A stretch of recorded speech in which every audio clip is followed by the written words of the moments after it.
Hi, Math 85. This is Dr. McGaffey, and we are working on solving proportions and applications. So this will be our first application problem. Now that we know how to solve proportions, the way to solve these word problems really is to know how to set up the proportion.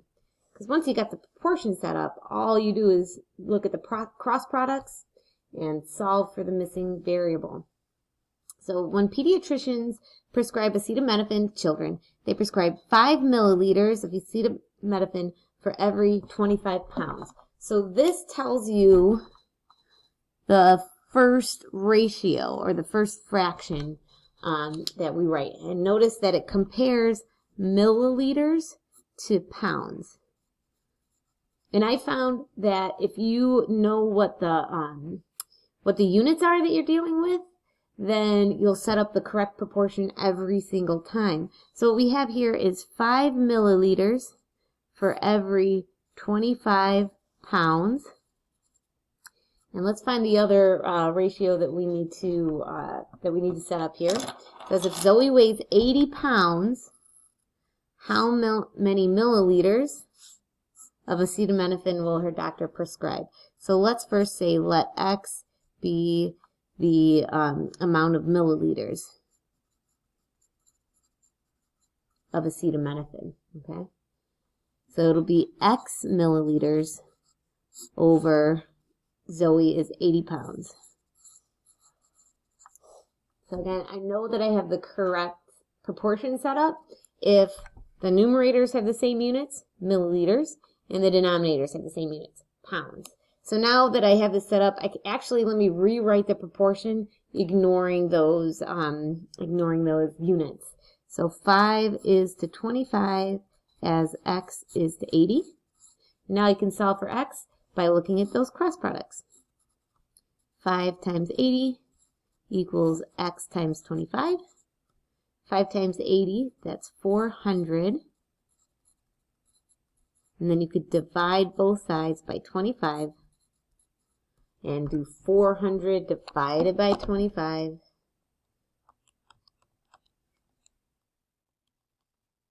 Which gives us 16. 16 equals X. So after you have your answer, now let's go back and see what form the answer should be in. You know what the value of the variable is. What was X to begin with? X was the amount of milliliters of acetaminophen. Okay, so if we want to answer this question, how many milliliters of acetaminophen will our doctor prescribe? The doc will prescribe 16 milliliters of acetaminophen.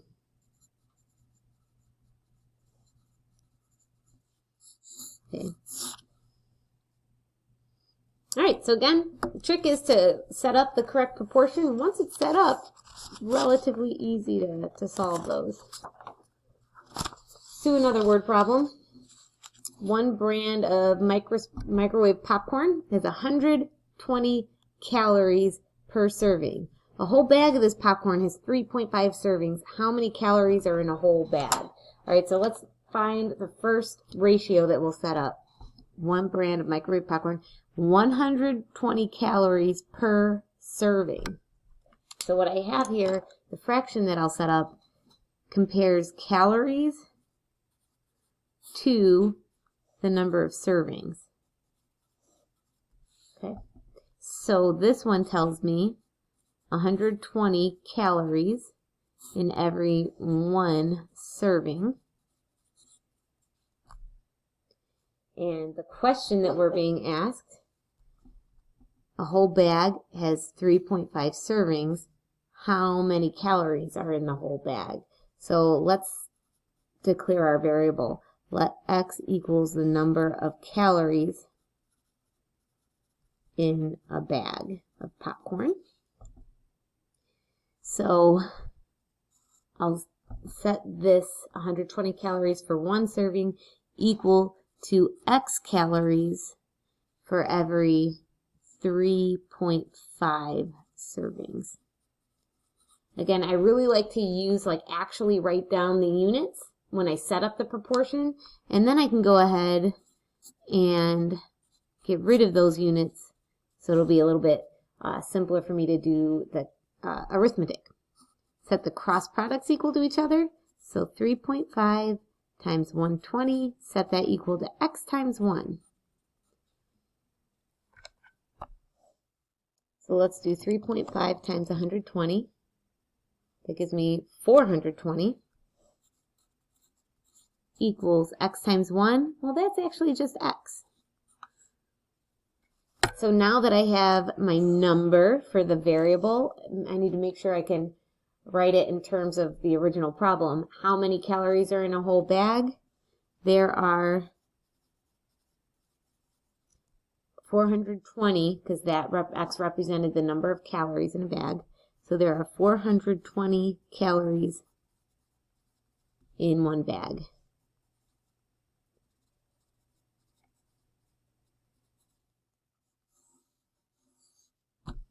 Good? All right, let's do one more, where we talk about exchange rates. And this is something that you'll deal with if you ever travel and need to convert your money. Josiah went to Mexico for spring break and changed 325 US dollars into Mexican pesos. At that time, the exchange rate had 1 US dollar equal to 12.54 Mexican pesos. So what the comparison, the ratio that we are using here compares US dollars to Mexican pesos. And the ratio that we're given is $1 for every 12.54 pesos. So that's my first ratio. The other ratio is given by the question. How many pesos did he get for his trip? So let me first declare that variable. Let x equal the number of pesos that he got, that Josiah got for his trip. All right. So I don't know that. The number of pesos, the denominator was pesos, right? X pesos. And he went to Mexico for spring break. He changed 325 US dollars into Mexican pesos. So that's my numerator, $325. So $1 is to 12.54 pesos, as $325 is to X pesos. So let me rewrite this proportion now, ignoring the units, because I just used them to help me set this up. We'll do the cross products here. 1 times x equals 325 times 12.54. So 1 times x, that's just x, equals 325 times 12.54. 4075,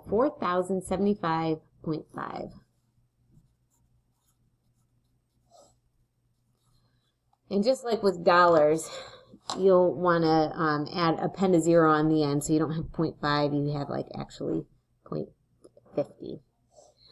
So let's now answer the question, how many pesos did Josiah get for his trip? X was the amount of pesos, so we can say Josiah got 4,075.50 pesos for his trip.